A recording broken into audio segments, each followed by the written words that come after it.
Sim, você não leu errado. Mesmo estando quase na velocidade da luz, o Dabra não é o mais rápido de Jujutsu Kaisen. Ainda existem personagens dentro da obra que até mesmo superam sua velocidade e que conseguiriam lutar tranquilamente com ele. Eu sou o Gallic e sejam bem-vindos a mais um vídeo. Recentemente em Jujutsu Kaisen, tivemos a introdução dos aliens na obra, e no meio deles vimos um que diversas vezes foi declarado como o Shimuriano mais forte, Dabura Karaba, e ele foi bastante comparado com o Rei das Maldições, tanto pelos fãs quanto pela própria obra. E no capítulo 18 do mangá de módulo, quando ele estava em uma situação crítica, ele diz que iria levar o seu corpo ao limite, e a narradora nos diz que ele iria dançar na subvelocidade da luz, ou seja, uma velocidade relativística. E além disso, ela diz que isso é algo inexplorado pela humanidade. Então com isso, muita gente começou a dizer que o Dabra era o mais rápido de todo o verso, e que ele conseguiria dar blitz em todo mundo dentro da própria obra, inclusive no Sukuna e no Gojo. Porém, isso está errado, e agora eu vou mostrar que essa falha é bem mal interpretada, e principal, existem feitos maiores do que esse no universo. E não tô falando só do Hakari desviando de raios e nem do Sukuna de ondas eletromagnéticas, pois além desses, existem outros feitos que mostram que não é só o Dabra que é relativístico. Para começar, temos que falar sobre essa fala da narradora. A fala no japonês é a seguinte: um território ainda não explorado pela humanidade. O problema é que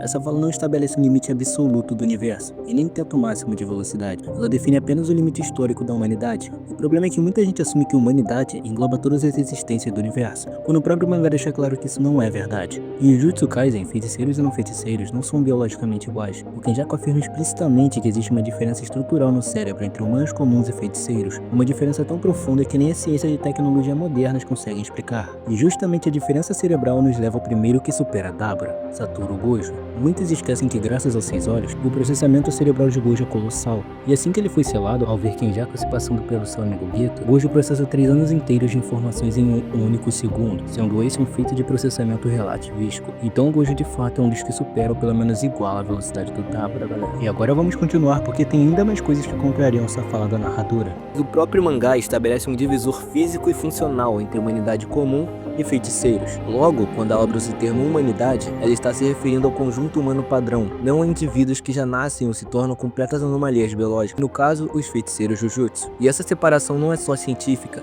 é conceitual. Yuki Tsukumi e Suguru Geto falam abertamente da humanidade e dos feiticeiros como grupos distintos, discutindo inclusive cenários em que a humanidade existiria sem feiticeiros ou em que os feiticeiros se colocariam acima dela. A própria ideologia do Geto só faz sentido porque, dentro da lógica da obra, feiticeiros não são tratados como parte integral da humanidade, mas algo separado dela. Personagens como Hajime, por exemplo, reforçam isso ainda mais. Com sua técnica, ele é descrito ultrapassando os limites do reino humano. Sukuna vai além. Ele é chamado de Rei das Maldições, e frequentemente não é nem considerado humano, e sua existência transcende completamente qualquer definição biológica ou social de humanidade. Aplicar um limite definido como da humanidade a Sukuna, por exemplo, é um erro direto de leitura do texto. O mesmo vale para as maldições, que por definição não são humanas, e nem fazem parte da humanidade, e para Tengen, um ser superior que já transcendeu tanto humanos quanto maldições, e existe e não existe ao mesmo tempo, além de ser onipresente dentro do universo. Se essa fala fosse universal, essas existências estariam inclusas, mas claramente elas não estão.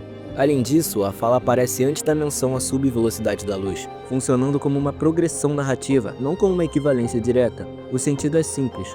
O fenômeno apresentado ultrapassa qualquer parâmetro humano conhecido, e a obra usa a subvelocidade da luz como referência extrema para ilustrar isso. Em nenhum momento é dito que esse seja o limite máximo do universo, apenas que está além do que a humanidade, definida de forma clara e restrita, jamais alcançou. Portanto, usar essa fala para afirmar que a velocidade de um personagem representa o limite do universo ignora a semântica da expressão, a biologia estabelecida pelo mangá e a própria separação conceitual entre humanidade e feiticeiros. A fala não define um teto absoluto, define apenas algo que a humanidade, como categoria específica dentro de Jujutsu Kaisen, nunca alcançou. E dito isso, vamos ao que interessa. Quais personagens superam a velocidade do Dabra? Bem, Hajime Kashimo, e todos acima dele. E aqui está o motivo. Hajime Kashimo, como dito pelo próprio narrador, utiliza ondas eletromagnéticas para atacar quando sua técnica está ativada. E eu não vou falar desse feito aqui, eu vou falar de um ainda mais explícito, que é esse aqui. Olhando assim pode não parecer grande coisa, mas eu vou explicar exatamente o ocorrido. Como eu já disse, Kashimo possui ondas eletromagnéticas para atacar, e como vemos, ele utilizou ataques sonoros para atacar Sukuna anteriormente, e também utilizou seus ataques de raio, e o único ataque que faltava ele utilizar eram as ondas eletromagnéticas. Então, por eliminação, obviamente esse ataque seriam as ondas. E aqui não tem nenhuma interpretação como o Sukuna previu a liberação de energia do ataque ou o Sukuna desviou antes? Pois aqui o Sukuna simplesmente corta as ondas eletromagnéticas, que para quem não sabe possuem velocidade da luz. E a velocidade desse corte foi calculada em 1.23c, que seria algo como 23% acima da velocidade da luz. Ou seja, o corte que corta o mundo é mais rápido do que a própria luz, podendo cortar o Dabra tranquilamente. E antes que se perguntem como ele cortaria ondas eletromagnéticas, que são coisas intangíveis, é meio óbvio. O corte corta o próprio espaço, e por consequência, tudo que está nele vai junto.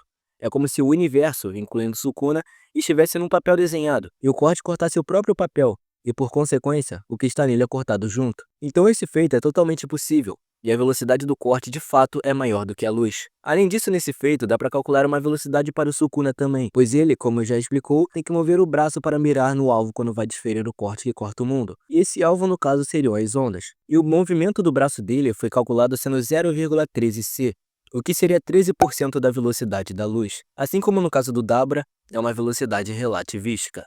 Ah, mas o Dabra correu nessa velocidade, o Sukuna nem saiu do lugar. Boa, o Dabra correu na velocidade relativística. O Sukuna move o braço na velocidade relativística. Só que caso não se lembrem, uma luta é feita de socos, que são disparados com os braços. E a luta também é feita de técnicas, que são disparadas com os braços. E se Sukuna consegue mover o braço nessa velocidade, ele consegue mover também o tronco, a perna e a cabeça.